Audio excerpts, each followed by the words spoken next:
김일성의 신화된 일생 그 스토리텔링 중에서 다섯 번째 거짓말로 지적한 것이 그 고난의 행군이라고 지적을 했어요.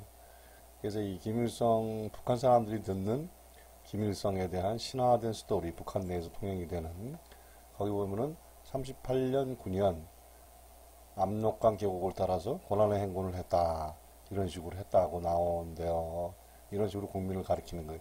38년, 39년이 바로 이런 거죠. 그러니까 1937년에 그 국경마을인 보천보, 함경남도에 있는 보천보를 해서 대단한 그 전가를 올렸기 때문에 이때부터 일본군들이 화가 나서 쫓아오기 시작했다는 거예요. 이렇게 이제 스토리텔링을 하는 거죠. 그래서 일본군 토벌대가 쫓아오기 때문에 이 38년, 39년 이때 그 압록강 깊은 계곡을 따라서 일본군과 싸우면서 이렇게 도망을 갔다 하고 전쟁하면서 이기고 그렇게 선전을 한다는 거예요.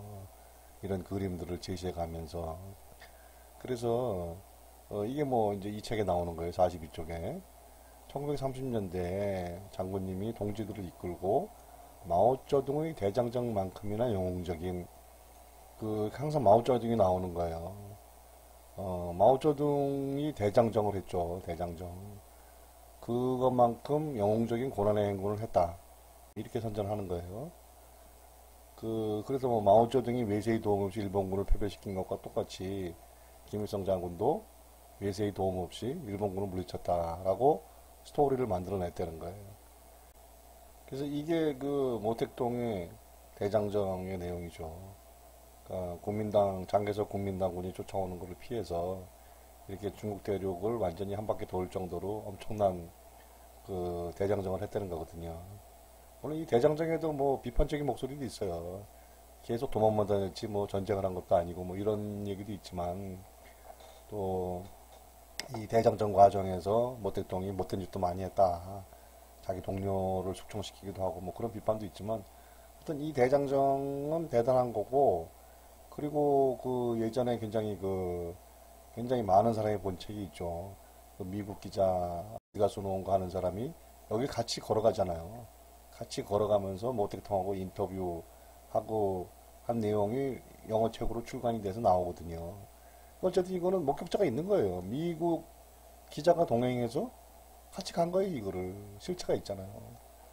근데 북한의 그 고난의 행군이라는 거는 이런 식으로 뭐 백두산 일대로 돌아다니면서 싸웠다고 그러는데 이거는 아무도 목격자가 없어요. 그냥 사후에 어?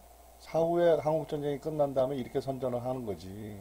북한의 정권의 그 통치자가 돼가지고 이거에 대한 뭐 외국인의 뭐 전문기 이런 거 하나도 없어요.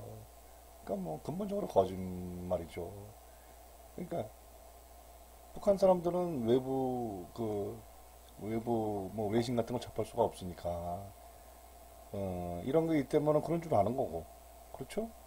그리고 뭐 이 백두산 뭐 압록강일대가 워낙에 험준한 데라서 보통 사람은 들어가 볼 수도 없고 목격자도 없다 그러니까 그 사실 뭐 이게 이렇게 도망다니면서 일본군하고 싸웠으면은 일본 사람들이 기록을 얼마나 좋아해요. 엄청나게 기록하잖아요. 그럼 일본군 쪽에 기록이라도 있어야 될 텐데 그것도 없는 거예요, 말하자면은. 그 아까 고미요지 기자가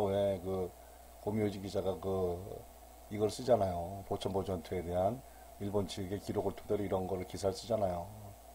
그러니까 만약에 이런 식으로 그 고난의 행군을 이렇게 했으면은 일본 쪽 기록이라도 나와야 되는데 그것도 없는 거예요.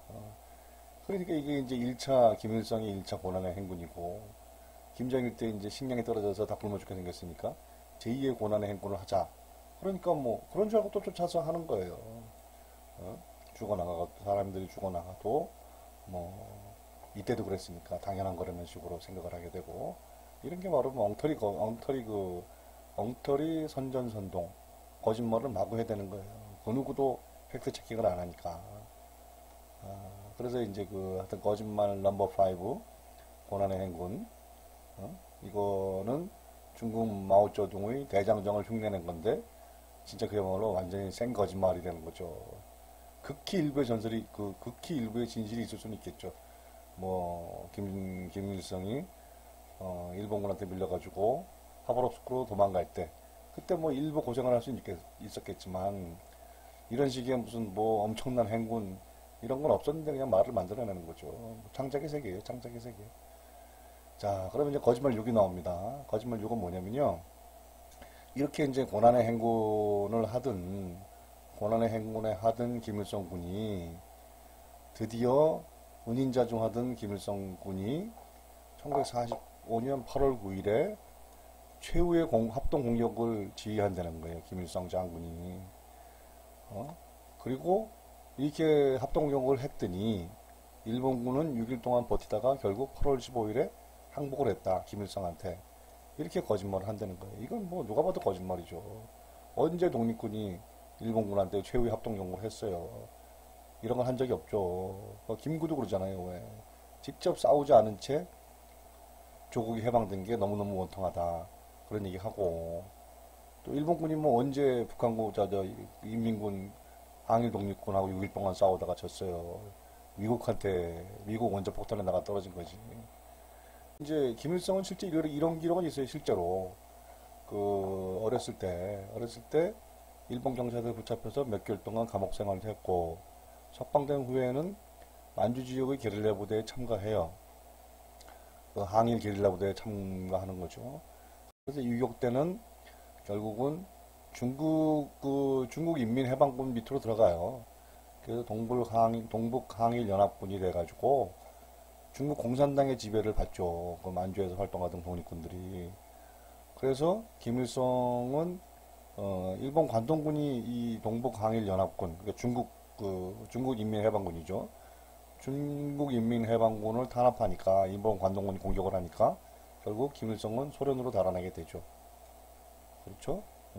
그래서 김일성은 소련군 대위로서 이 대대를 지휘하게 되지만 결국은 전쟁이 끝날 때까지 일본군과 싸우는 일 없이 훈련만 받았다. 이렇게 거짓말하는 이 기간 동안은 다시 훈련만 받았다는 거예요. 그리고 소련군 입장에서는 일본과 전쟁을 할 가능성이 있으니까 일본군과 전투 경험이 있는 중국인, 한국인으로 구성된 부대를 결성해서 그 제1대대를 김일성한테 맡겼지만 하지만 훈련만 시켜놓고 전쟁이 끝날 때까지 참전을 시키지 않았다는 거예요.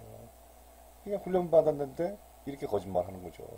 최후의 공격 명령을 내리고 그리고 일본군을 6일 만에 굴복시켰다. 이렇게 거짓말한다는 거죠. 그래서 이게 이제 선전하죠.